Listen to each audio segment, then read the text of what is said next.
All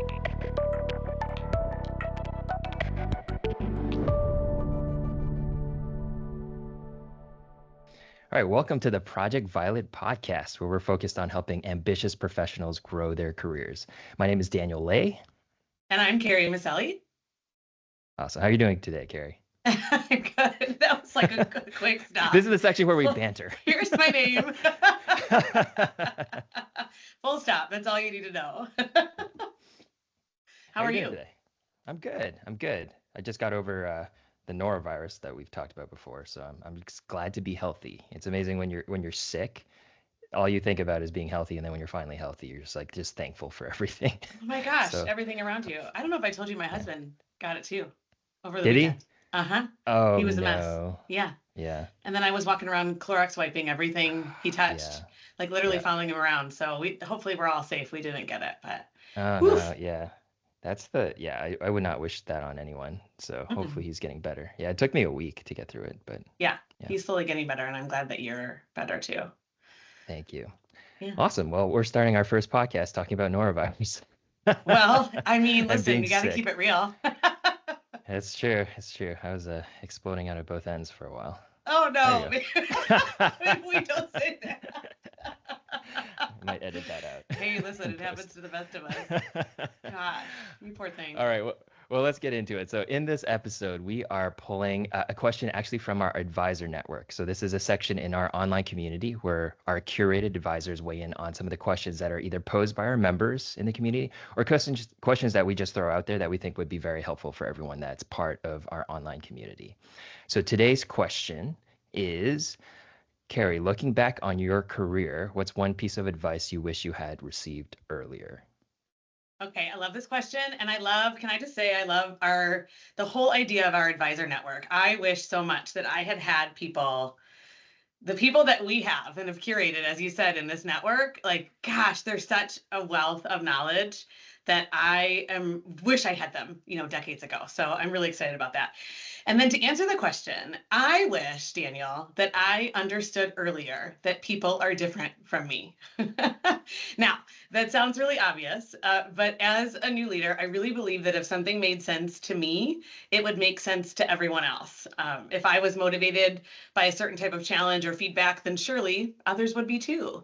And I didn't yet understand how much people's lived experiences shape how they approach their work, how they communicate, how they approach conflict, everything about how they work. And I think over the years, what I've really learned is that leadership requires empathy. So not in the general sense, not just in the general sense. I think we all need to be kind all the time, but in the very real, daily practice of meeting people where they are. I think as I understood that people were different, I had to slow down to understand that other people need something different than I would, in these situations, and to really believe that that's what they're going through and that's what they need.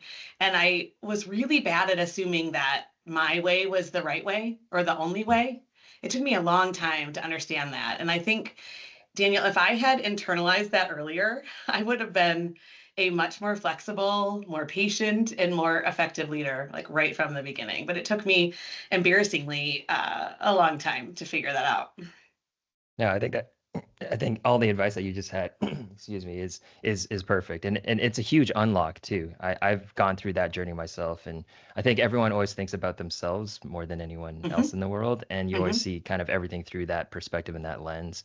But when you start thinking about, how other people are perceiving you or kind of receiving your message or, what they're thinking about, what their motivations are, it's a huge unlock to recommunicate or to get your point across, or just to see where they're coming from so that you can have a little more empathy and kind of adjust your approach to different things. Yeah. I think, when you, it's huge. Yeah. No, I think go when ahead. you think about it, we were biologically wired, right, to care about what happens, in the span of where we stand. And I think until you really, and up until that point, before you become a leader, you're an individual contributor who's doing something well, right? Or in a way that people are noticing you're effective in some way. And so you've really relied on yourself overwhelmingly at that point to do the thing that got you to be promoted, to be the leader. And so our mindset is one of, I I could do this my way, this is how I did it. And so we often think, or at least I did, I don't want to say we, I thought, oh, it's a rinse and repeat. I'm a leader now and I'm in charge. Mhm. Like, go me, right? And then everybody needs to be me. And it just doesn't work. It's just not true. I'm curious, was there a moment or a story that you can think of when that clicked in your head, or was there a moment where that, inflection point happened and you started kind of thinking in a different way?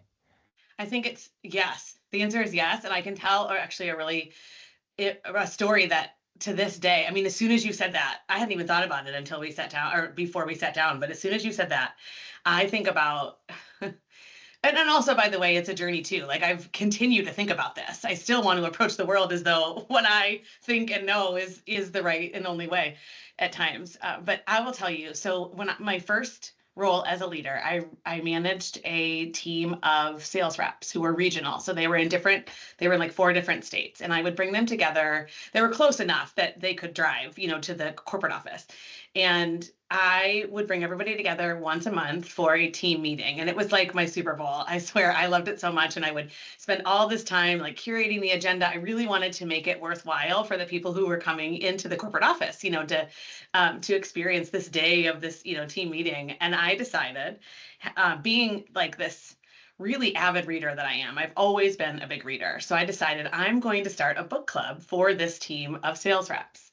And I buy the book for everybody. I don't even remember the first book. I buy the book and I, distribute it and I tell people, here's the schedule. This is what we're going to read. And I'm just on cloud 9. I'm like skipping around the room. I think this is the best thing ever because who doesn't want to read and talk about a book?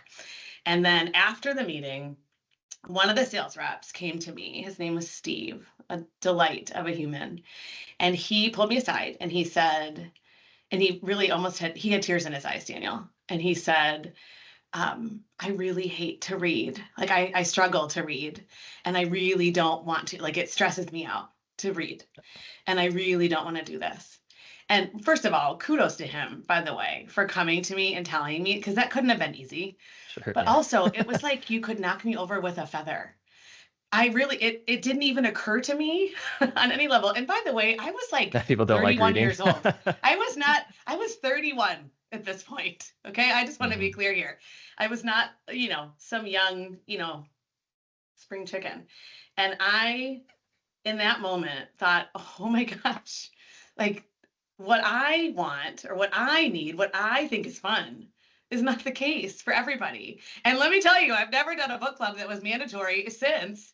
And really am grateful to Steve for coming up to me and saying, like, this thing that you're so excited about, I am stressed and I'm miserable thinking about it. He's like, you just presented my nightmare. That's right. That's right. But I mean, as a kid, I would like climb our cherry tree in the backyard and read books. Like I love to read to this day. And it just, again, didn't occur to me that somebody didn't want to read, or love to read. Well, there Now you I go. know. Thankfully, I know, like I said, thank you, Steve, if you're listening. Thank you. Steve's not listening, but if he were. Sure. Wow. Okay. So at 31 is that the moment when you realize people don't enjoy reading.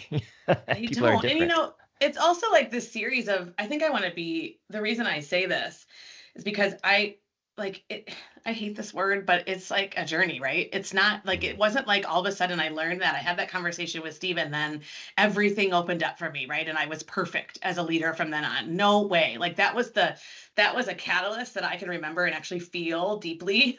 Yeah. I can be back in that moment in a flash. However, it took time to then apply that to, oh, my communication style is really direct and assertive, and not everybody's into that, right? Or, hey, it's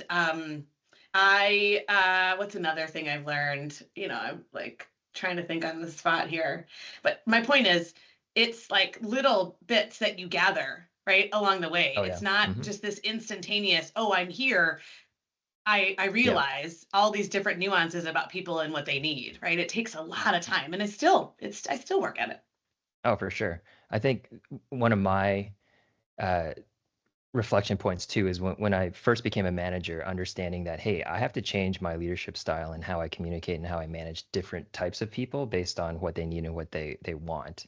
And when you're a manager and you're trying to get the most out of your teams, it's the people that can actually think and empathize with their team members that they're managing. What is the right way to get the best out of this person? Kind of like Mm-hmm. sports teams, right? You can motivate different players to do different things to get the best out of them and how to get the best out of the collective. And you have Mm-hmm. to change your approach. You can't be the same person and you can't approach everything the same way. You have to actually think about who you're communicating to, what outcomes you want, and then adapt and change to get those outcomes. So I And it's on think, the leader to do yeah. the adapting, right? Yeah, Oh, the person's absolutely. not Yeah, required to change, exactly. Yeah, right? yeah. Do you think Takes a lot of that's one of the empathy. hardest things about being a leader? I think it Uh, is. it definitely is yeah, it definitely is because you have to know your tendencies and adapt, and then you have to think about the people on your team and what they need and what they want and how you can get the most out of them. It's a lot of thinking, a lot of, trial and error. Mm-hmm. So yeah, I think it's definitely one of the big learning curves when you first become a manager, for sure. For Well, sure. I wonder if people are thinking, okay, fine, that's a thing and it's hard and I have to do that as a leader, but how do I do that? And I think one simple thing, and again, we're not here to like solve the world's problems, but I think as a leader, you can make a list of your team, right? Or the people that report to you, and you can say, okay, who is it really easy to interact with or have a quick conversation with, or who Mm. do I notice thinks more generally like me? I mean, you're looking at like a behavioral style match, right? If we're talking about disc or communication or something. And those are the people that you want to spend time with, you want to check in with, right? But everything is like on a curve. It's like the people that are most different from you are the ones that you really, especially in the beginning of the relationship, you really need to spend the most time with, asking them what they need. People always think, oh, I can't ask. It's like, well, yeah, you can. You can have these really thoughtful conversations about, hey, I like to receive information in this way, but I've noticed that you need some time, or you need this, or you prefer this. Is that Yeah. accurate? Or, really getting people to confirm what they need so that you can give them, again, what you said, give them what they need. But it's okay to spend more time. Do you think, like, right, you think about like Yeah. some of the people you get like you're vibing in a way that it's like, Yeah. oh, I know what this person needs generally, from me. And then other people are a tougher nut to crack, I think. Yeah, especially if it's a well-established team and a new member comes in that may be just a little different from how everyone works. You guys have your norms and your working preferences, and everyone knows it. And then someone new comes in, and you're kind of storming again as a team Oh, and yes. figuring everything out together. Yeah, Yeah, that's right. Yeah. yeah, And none of those ways are really wrong either, right? We need to validate as leaders that what somebody needs is valid. Right? yeah, Like we need to validate that it's valid. Did I just say that? We need to like, but we have to honor that, right? Like this, it's not wrong what somebody needs from us as their leader. for sure. And one of the activities that I used to do a lot, I definitely need to bring back, is doing a work preferences survey with new teams when they come in, because it's actually a good exercise where ask, specific questions. You understand, people are introverted, extroverted, what are their communication styles, what are their preferences, how do they work, when's the, best time of the day to interact Mm-hmm. with them for different things. And when you go through that and you read everyone's answers, you really realize how different people really are, which Yes. is somewhat surprising. And even things that you think someone would be like just based on your small interactions with them is completely different than who they actually are. It's So such a good idea. It's a really yeah. quick, almost shortcut, right, to getting, Hmm. because it takes time and it's Yeah. something that, we only have so much of. So that's a great way.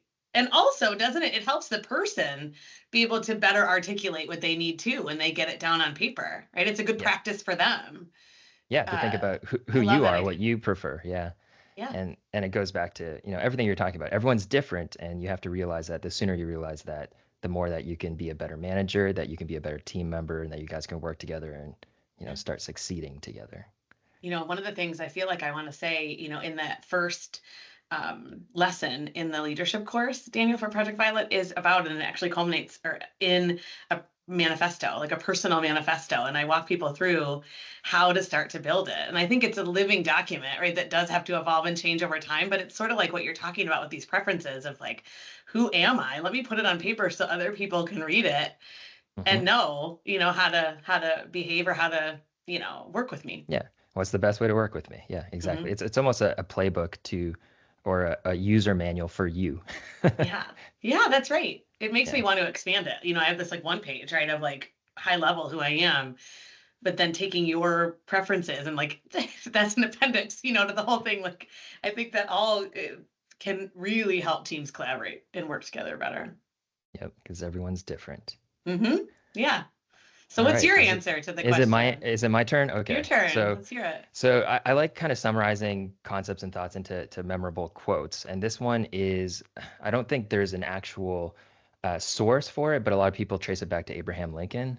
And so I taken one of those quotes to kind of summarize my thought, and then I've made an addition to the end of it. That's my own that I think is very relevant. So the the piece of advice that I wish I had earlier in my career is that no one is as good as you think they are, and no one is as bad as you think they are, including yourself. Huh. That is the sentence. So, Did there's kind of two you didn't parts. is that the full quote, or did you add the part at the bottom? The I added including yourself. including That's yourself. that's my Got that's it. my addition to Can it. you say So it it's again? Read it again. yeah, no one is as good as you think they are, and no one is as bad as you think they are, including yourself. So let me break that down because there's kind of Yes, a lot of please. different. There's like three parts to it, right? So no one is as good as you think they are, and in my past, I've been kind of I have a tendency to like starve and really crave heroes. Like I want a hero in my life. And I've in my past just put a lot of people on a pedestal. And that has led me down, some maybe blindly following someone or, doing things just because they asked me to do it. And it kind of led me down, a path of that could lead to some disappointment. And it could have been better, I could have had better outcomes if I didn't put them on a pedestal and just kind of, when they say jump, I say how high. Mm-hmm. Um, so it's really about, treating everyone the same in a work world. You can have high regard for someone or have a lot of respect for someone, but I think it's all about even if you're putting someone at that high regard, it's still treating people the same way and having the same rigor and due diligence on what they're saying or what they're asking of you. When someone comes to me that I really really respect, I admire, my tendency and the want is to do everything that they want me to do, but I still need to think about it and say like, hey, do they have a command of the details? Are they following an approach that's logical that I can follow? Do I understand their motivations? So I think a lot of the times is when I find myself really admiring someone and really wanting to satisfy them or do whatever they're asking, I'm kind of treating them as like the best thing since sliced bread.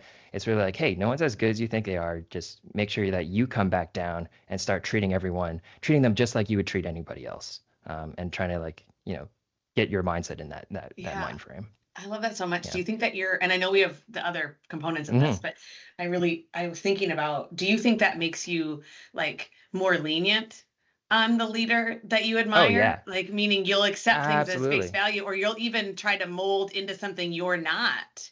Like you're Correct. almost on the Yes. cusp of inauthenticity, right? Because Yeah. you're wanting to please, so you become Hmm. I've done this. Yeah, you Yeah. become what you think they want you to be, or like a mirror of them in some Yeah. way, and it's inauthentic and it's not effective, right? And nobody's happy in that. Exactly.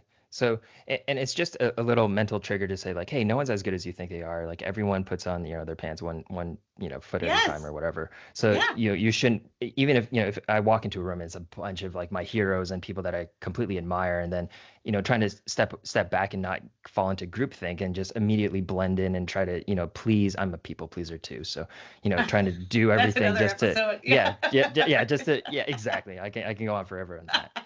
Um, but yeah, so it's just just a mental note to really, I think, is just treating everyone the same, and I think it goes on the flip side too. So no one is as bad as you think they are, um, and a lot of times when I'm in a situation where I think, hey, this person like isn't very good, or they screwed up this presentation or whatever, it's like, hey, maybe I should take a step back and see if is there something on me that I need to change. So Mm. maybe they're not performing to my expectations, or they're not doing everything that I thought they would be doing, but maybe it's on me. Like maybe I didn't communicate to them properly, or taking a step back and saying, they're not as bad as you think they are. What can you do to help elevate their performance, or Mm. what can you do to make sure that whatever just happened didn't happen again? And it's also, it stops me from you know making snap judgments and Mm-hmm. making comments about that kind of lean toward like leading questions that are more negative. And for example, someone didn't present very well in a presentation or something like that, instead of saying like, I thought you really did poorly in that presentation, which is a very, hurtful and, kind Ouch. of mean Yeah. thing to say. Yeah. When that mental quote comes into my head, no one's as bad as they think they are. Maybe there's something I need to learn here, right? So asking instead of a leading question that kind of leans towards the negative, just asking an open-ended question and just saying, "Hey, how did you think that presentation went?" Mm-hmm. And a lot of times just asking the open question without judgment, without, leading with what your preconceived, thought of how it went goes and just letting them answer. There's a lot of things that you can learn from that. And maybe, hey, they're having a bad day, they're really nervous, or, something happened personally that, kind of threw them off for the whole day. You learn a lot when you take a step back and think, hey, no one's as bad as you think they are. What can you do to help the situation, or what can you learn to Mm-hmm. understand more context of why, maybe things ended the way that they did? Mm-hmm. I love that you said the part about maybe they had a bad day or they were really nervous, because even sometimes the most well-prepared people, I mean, context matters, and you could Oh yeah. be completely well prepared for this presentation and your kid throws up on you as you're walking out the door, or something happens on your commute that, or whatever, right? Like something could lead into that day, or someone's sick in your life, or whatever it might be. And you don't show up your best, like in Yeah. that moment, right? And I think to your other point about, as a leader, it really is the leader's job to help people be their best. And so to understand in that moment, like, is something else going on, right? How could I have better prepared you for this, Hmm. right? Like, we don't do, if we're a leader and our person falls on their face, for lack of, Yeah. sorry for the, but Unprepared. like, Yeah. if Hmm. they're unprepared, like that's the That's leader's on you. Yeah, fault. it's on you. Yeah. Hmm. 100% of the time. If I didn't set proper expectations, if I didn't help you prepare or give you feedback on what you had prepared, that's on me. Yep. Exactly. And Yeah. that's I think the point of the whole quote is Yeah. take a step back before you make any snap judgments and really look at yourself first and say, is there something that I could have done better Yes. to get the outcomes that I was looking for? And not assuming, almost like you're more lenient on the person that you admire, like the hero. Hmm. It's like the person who stumbles, we're assuming like ill intent or Yeah, something, right? yeah. Like right And you're being away. harder on them because you Yes. have, this mental thought of who they are and what they're doing and what they stand for and all that. Yeah. Right. This is where it's another, tip of the hat to empathy, right? For the Hmm. person, like approach them first with empathy. Like nobody wants to go into a room full of other people to give a presentation and fall on their face, like, or really fail. Like Yeah. nobody, I really No one don't think chooses there's a that. Yeah. person who wants to do that. Right. Yeah. So how can we help this person not do that? Right. Like nobody wants that. Oh gosh. Can you imagine? No, nobody wants it. Exactly. And kind of the thought process of, being extremely harsh on someone just on your uh, what your thought process is at that time. It leads into the last part of it. So the quote is, no one is as good as you think they are, no one is as bad as you think they are, including yourself. Uh-huh. And I am someone who has been incredibly hard on myself throughout my life. And this is just a reminder that, hey, you got to give yourself some grace. When I've done something that's embarrassing or I made an error or something, I just didn't live up to my own expectations. I myself just make myself relive that moment over and over and over Sure. again. I'm just so down on myself. And what I've realized over time is no one thinks about themselves more than you do. So No, that's that right. that one moment that you thought you screwed up or that you're embarrassed about, everyone's already forgotten. And you're making yourself relive that over and over again in your head. It's like, look, you're not as bad as you think you are, Mm-hmm. and everyone else has already moved on, and no one thinks that either. So that's on one side. And on the other side, it's, when my ego gets in the way, when I think I'm the smartest person in the room, when I think everyone should be listening to me and doing everything that I want, I'm not as good as I think I am. That's And right. I need to take a step back and be humble and really think through, is my ego creating blind spots for me? And, is ego getting in the way? Mm-hmm. So that's the addition to the quote that is kind of a reflection on me. And I think if I had that mentality and that thought process going, as soon as I started my career or even before, I think I could have saved myself a lot of pain and agony, as well Oh, as really, had a good centering point for anyone that I met and anyone I interacted with. I think you're really great. And I also agree that you're not as great as you think, right? And I think like the same goes for all of us. And I feel like it's leveling the playing field, isn't it, for all of us? Because even if you're in a leadership role, I think this is so important.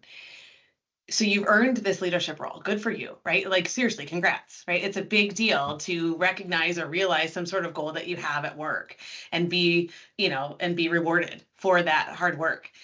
But at the end of the day, when people mistake or they think leadership is about exerting power over others, that's where that ego comes in, like you were saying, right? And the ego distorts. We know this. There's nothing good that comes from our ego. Nothing.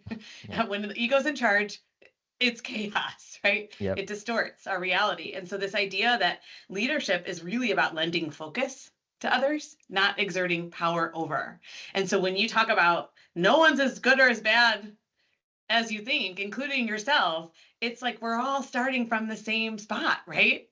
Exactly. Yeah. Is that And if everyone am I thought, interpreting yeah, that? Yeah, the right way? absolutely. Like, Yeah. And I think that is, it's a point of, humbling yourself. And as you approach other people, trying to view everything from a level playing field. Everyone's the same. Everyone, no one's better than anyone else. Like everyone's contributing. And it's just a good centering point, I think. And if everyone thought this way, I think teams would work a lot better. oh my gosh, yes. Because yes. Yeah, it makes me think of a quote that actually, speaking of the leadership manifesto, it's on mine, which is so Mhm. I'll contribute it too because of your great quote. It's by C.S. Lewis, and he says, do you know this one? Humility is not thinking less of yourself; it's thinking of yourself less. Yeah. Yeah. That's a good one. I like that. Right? Yeah.